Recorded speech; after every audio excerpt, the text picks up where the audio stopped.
Selamat pagi, salam sejahtera bagi kita semua. Perkenalkan, nama saya Tulus Joseph Herianto MSI. Saya merupakan dosen dari program studi Diploma 3 Statistika Fakultas Vokasi Universitas Sumatera Utara. Video ini saya buat sebagai pernyataan diri dosen dalam unjuk kerja Tridharma Perguruan Tinggi atau disingkat PDD UKTPT. Untuk pembelajaran kali ini akan dilakukan pembelajaran secara tatap muka dan akan membahas bagaimana statistika untuk dasar perhitungan sebagai ilmu data. Lalu kita akan mempelajari ilmu statistikal terhadap deskriptif dan inferensial, lalu bagaimana tipe data dan pengubah, lalu bagaimana koleksi data dan bagaimana dalam bentuk acak, lalu bagaimana statistik deskriptif dalam menyimpulkan data. Selamat siang adik-adik mahasiswa semua. Siang. Kita akan masuk di pertemuan yang pertama. Jadi yang pertemuan pertama untuk mata kuliah pengantar statistika komputasi. Tapi sebelum kita masuk ke suatu bentuk statistik komputasi, kita harus tahu apa itu bentuk-bentuk di komputasi yang harus dilakukan, terkhusus di dalam bentuk statistik.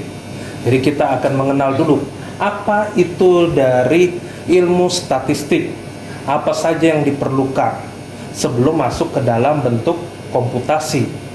Oke, jadi nanti ke depannya adik-adik mahasiswa ini setelah mempelajari mata kuliah pengantar statistik komputasi, adik-adik bisa untuk menerapkan bagaimana statistik digunakan di dalam bentuk komputasi. Oke.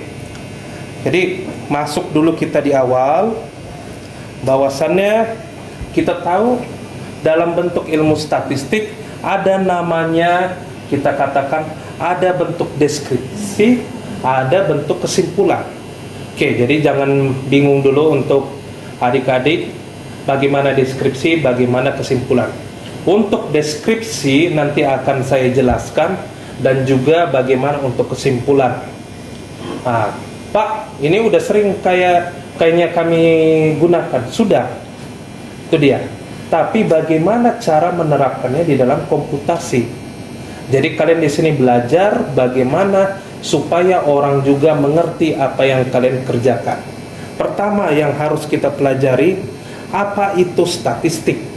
Itu dia. Kenapa kita harus mempelajari statistik? Biasanya statistik itu ada hubungannya dengan data. Nah, oke, di sini data itu apa? Ada yang bisa menjawab? Ayo. Apa itu data? Ada yang bisa menjawab? Ya.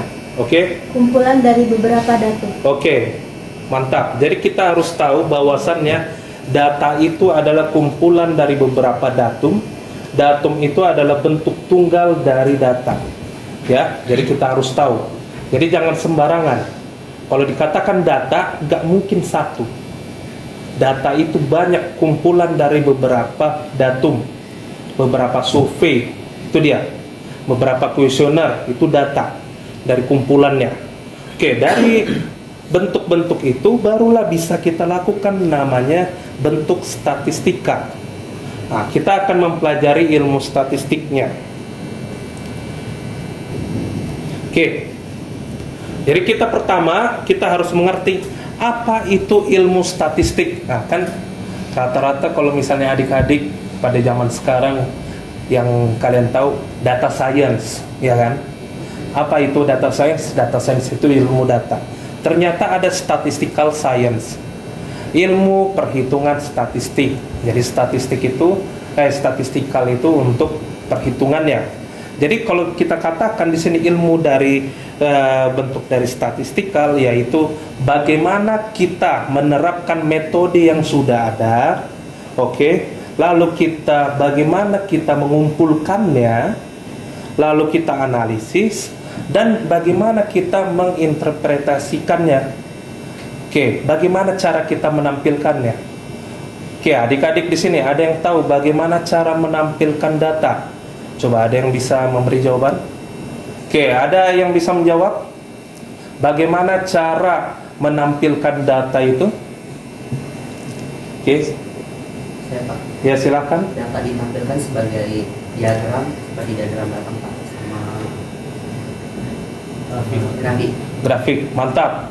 Oke, jadi bentuk-bentuk seperti itu, bentuk-bentuk bagaimana cara kita menampilkan data itu sangat penting. Kenapa? Oke, kalian di sini adik-adik calon statistikawan. Nah, di sini kan calon.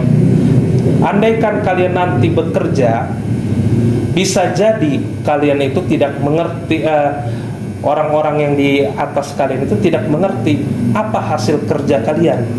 Misalnya, kalian menerapkan metode dalam pengumpulan data. Oke, itu akan dipelajari nanti di semester berikutnya, teknik sampling. Kalian melakukan namanya teknik sampling. Untuk atasan ada beberapa yang tidak mau tahu. Itu dia. Lalu bagaimana cara kalian mengolah data, lalu menganalisisnya? Itu dia. Lalu yang paling penting bagaimana cara kalian menampilkan data. Itu yang mereka biasanya inginkan. Contoh misalnya, ini sederhana. Sederhana biar lebih enak ya. Santai aja kita. Bagaimana, ada yang di sini suka main saham? Ada yang suka main saham. Ada yang pernah lihat grafik saham naik turun itu? Kalian lebih suka perhitungannya, lihat grafiknya naik turun aja? Itulah yang terjadi. Bagaimana kita menampilkan data yang ada?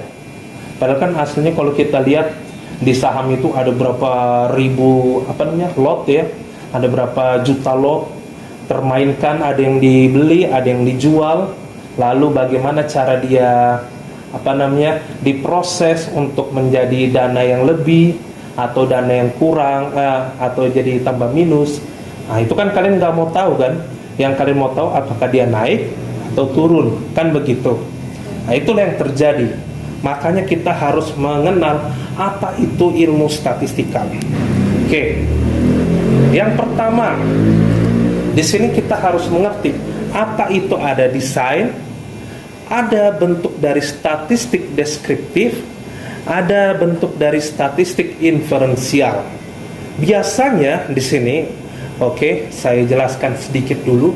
Untuk desain itu hanya bagaimana kalian merencanakan. Jadi perencanaan awalnya, desainnya. Hipotesanya. Udah belajar kemarin ya, bentuk dari statistik dasar. Bagaimana kita mendesain dasarnya dulu. Lalu bagaimana kita menceritakan masalah dari statistik deskriptifnya.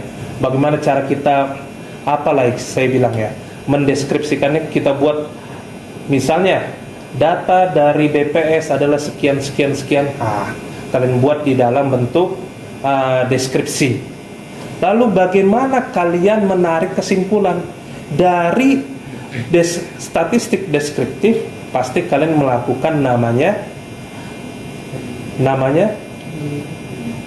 pengolahan data, kan ya kan?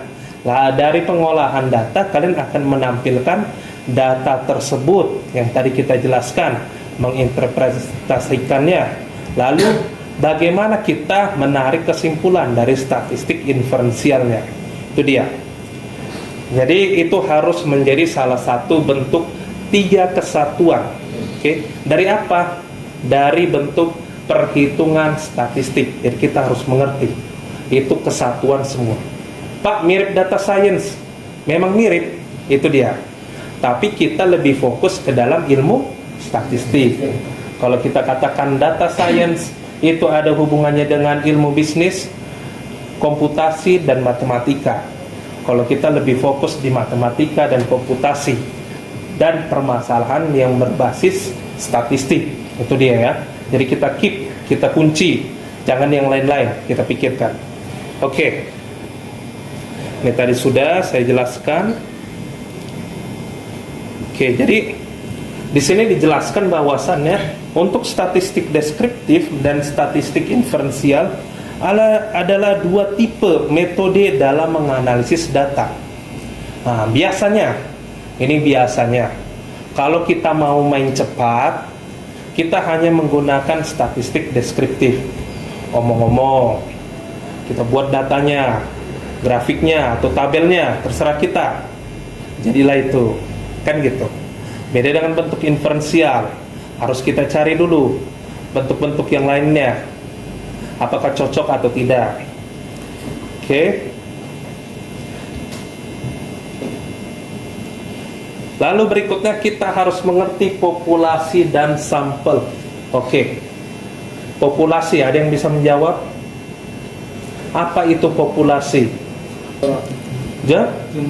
Jumlah apa? Keseluruhan data. Jumlah keseluruhan data, boleh. Ada lagi? Apa itu populasi? Contoh, andaikan saya buat suatu bentuk diagram yang sering kalian kenal. Ini diagram apa? Oke, diagram Venn. Lalu saya buat ada suatu bentuk lingkaran, ada lingkaran. Ini himpunan A, ini himpunan B. Ini adalah irisan dari A dan B. Oke. Yang mana populasi? Keseluruhan data. Yang mana? Semesta, Pak. Semesta. Kalau sampel? Dalam A, dalam B, Pak. Tergantung ya. Kalau saya katakan sampel dari A, yang A. Yang B, yang B. Oke, paham ya sampai sini ya untuk populasi. Oke. Kenapa kita harus mengerti populasi? Mengapa kita harus mengerti sampel? Karena terkadang saat kita melakukan perhitungan statistik, kita tidak bisa menyelesaikannya kalau misalnya kita gunakan populasi, ya. Populasi sangat-sangat saya bilang ya, sangat besar. Contoh, misalnya masih ingat pileg pilpres? Oke, nggak usah pilegnya, pilpresnya aja kita ambil sebagai contoh. Dari pilpres dari ujung Sumatera sampai ujung Papua, oke, dari Sabang sampai Merauke, berapa banyak manusia itu? Nah, kan jutaan ya. Nah, kan nggak mungkin kita hitung satu-satu kan? Iya gak? Kalau misalnya mau berhitung secara cepat. Jadi dari Sabang sampai Merauke itu adalah populasi dari masyarakat di Indonesia yang sudah memiliki KTP, ya, yang sudah memiliki KTP itu harus kita keep dulu, jangan sampai anak-anak kan gitu kan. Lalu berikutnya, saat kita disuruh menghitung cepat, quick count misalnya, apakah kita perlu menghitung dari Sabang sampai Merauke? Tidak. Oke, Dek, di mana rumahmu? Pasar 3. Pasar 3 di mana? Dekat Setiabudi. Dekat Setiabudi. Oke. Menurutmu saat kejadian pileg pilpres kemarin, oke, kan itu eventnya ya, kejadian itu. Oke, berapa banyak orang yang berada di sekitarmu? Atau nggak usah banyak orang lah. Berapa banyak TPS yang di sekitar rumahmu? Ada lebih dari 5? Oke. Andaikan satu TPS ada 300 orang.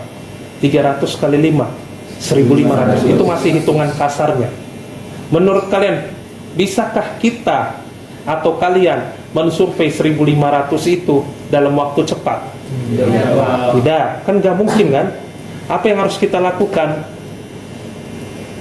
Kita harus membagi dari populasi yang sampai ratusan juta itu atau puluhan juta itu menjadi bagian-bagian terkecil, yaitu sampel.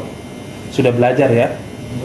Oke, jadi kita harus tahu bahwasannya ada beberapa syarat sampel itu memenuhi. Ya, jadi nggak sembarangan kita saat memilih sampel. Oke.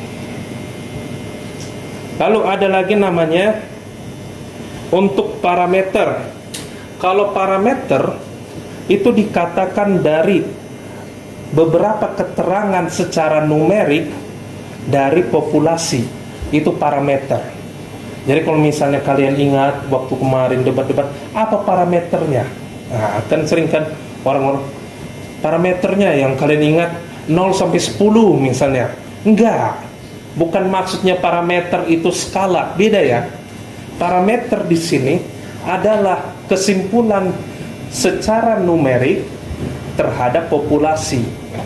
Misalnya parameternya yaitu bagaimana rata-rata, itu dia ya, rata-rata dari umur misalnya. Lalu bagaimana rata-rata dari jenis kelamin, laki-laki atau perempuan, ya, itu harus dipikirkan.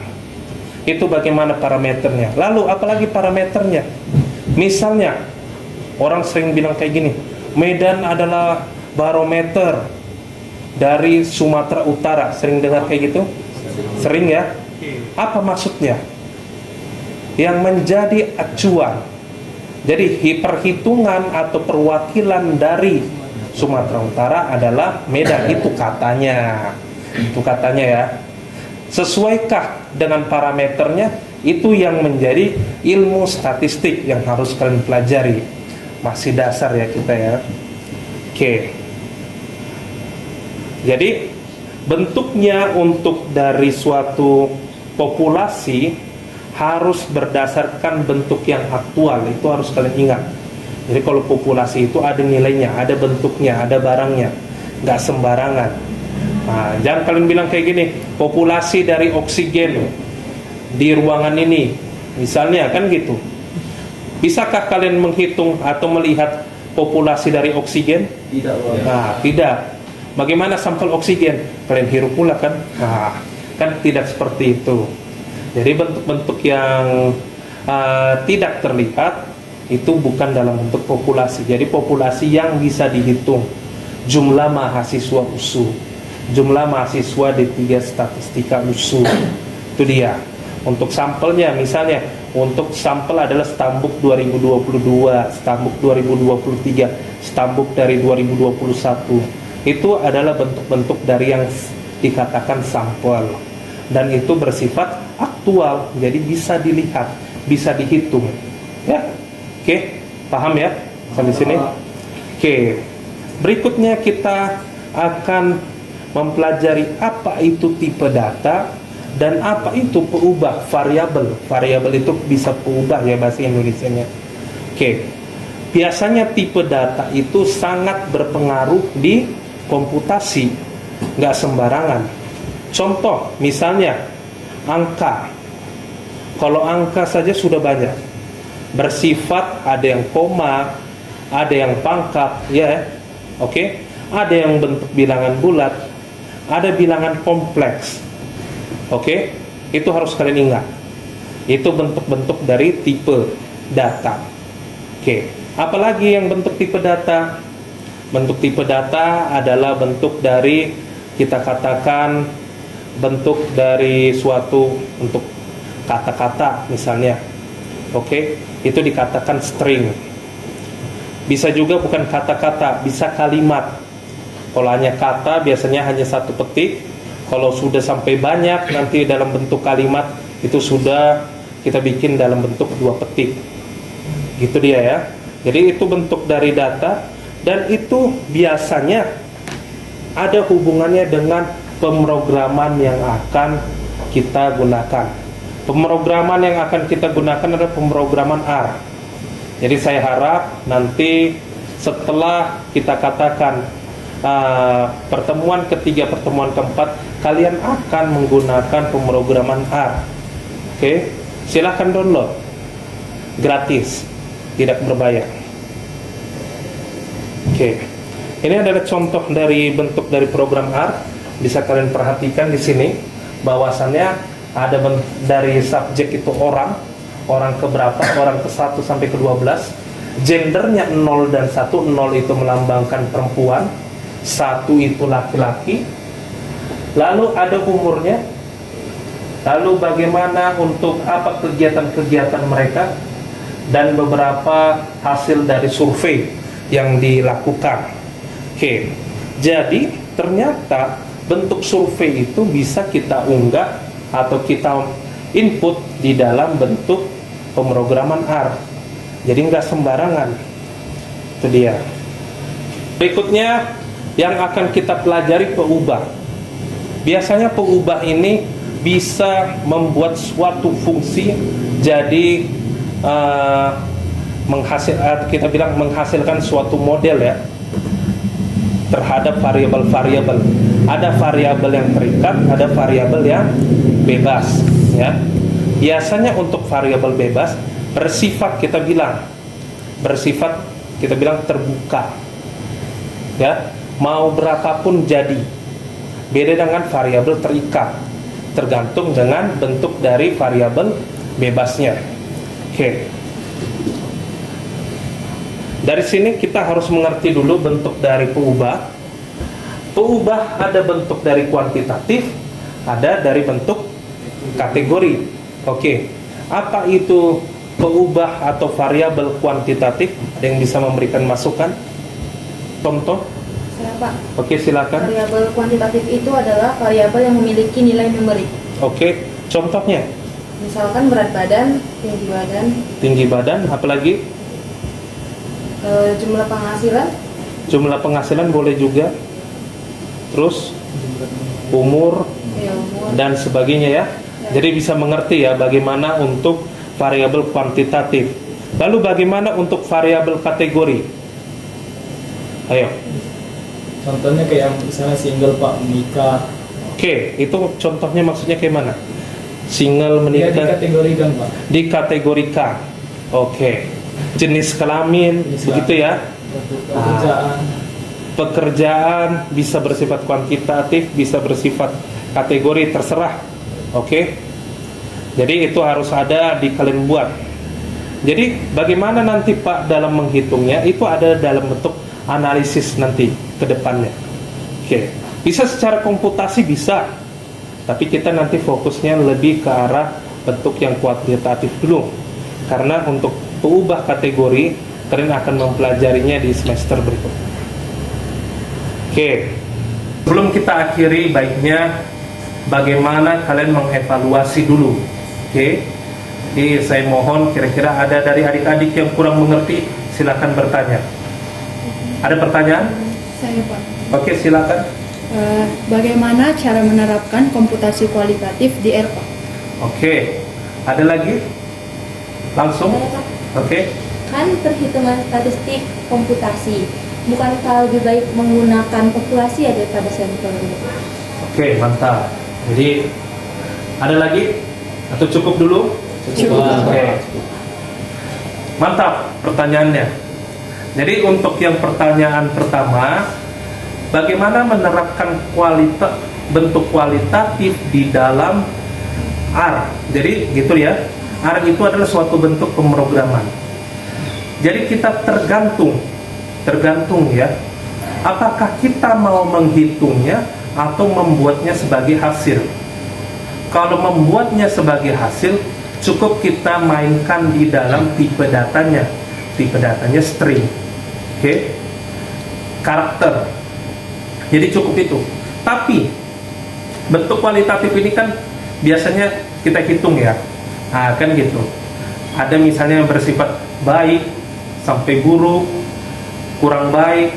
baik sampai kurang baik, lalu nanti hasilnya bagus sampai kurang bagus. Kan kita kurang lebih buatnya seperti itu di dalam bentuk skala. Biasanya bentuk-bentuk seperti itu harus kita berikan bobot. Ya, bobot. Pak, bagaimana membuat bobotnya? Karena itu nanti ada pertanyaan lebih lanjut. Bobot itu dibuat berdasarkan apa yang menjadi kebutuhan di sana. Yang baik sampai yang sangat baik. Bobot-bobot seperti itu yang diinginkan. Ya. Jadi nggak sembarangan dalam membuat bobot. Lalu berikutnya. Oke, kira-kira bagaimana sebelumnya? Sudah. Oke, mantap. Itu bentuknya ya. Jadi Ya. harus bisa dihitung, bisa juga kalau dia sebagai hasil nggak perlu dihitung, kita buat dalam bentuk tipe data. Berikutnya, jadi gini, adik-adik semua, dalam komputasi memiliki keterbatasan, ya. Ada keterbatasan misalnya dari segi komputer kalian, dari segi program kalian, bitnya dan sebagainya. Jadi bentuk prosesnya itu semakin banyak maka akan semakin lama, kan begitu. Jadi memang lebih baik populasi. tapi dengan syarat kalau populasinya itu hanya sebagian, ya, nggak sangat banyak. Populasinya itu tidak sangat banyak. Andai kan populasinya tadi yang saya sampaikan dari Sabang sampai Merauke, bisa nggak kalian lakukan? Kan enggak kan? Oh, banyak kali ya itu yang nggak bisa kita lihat, ya kan? Nah, jadi bentuk-bentuk seperti itu harus kita simpelkan dalam bentuk sampel, dan sampel mewakili dari populasi. Itu dia. Karena keterbatasan itulah kita tidak menghitung populasi biasanya. Tapi kalau misalnya datanya masih sangat kecil, belum dalam bentuk big data, boleh kita lakukan perhitungan secara populasi. Paham? Kira-kira ada lagi? Cukup Pak. Cukup. Oke, kalau gitu kita akhiri pertemuan kita siang hari ini. Selamat siang dan sampai jumpa di hari berikutnya. Siang Pak.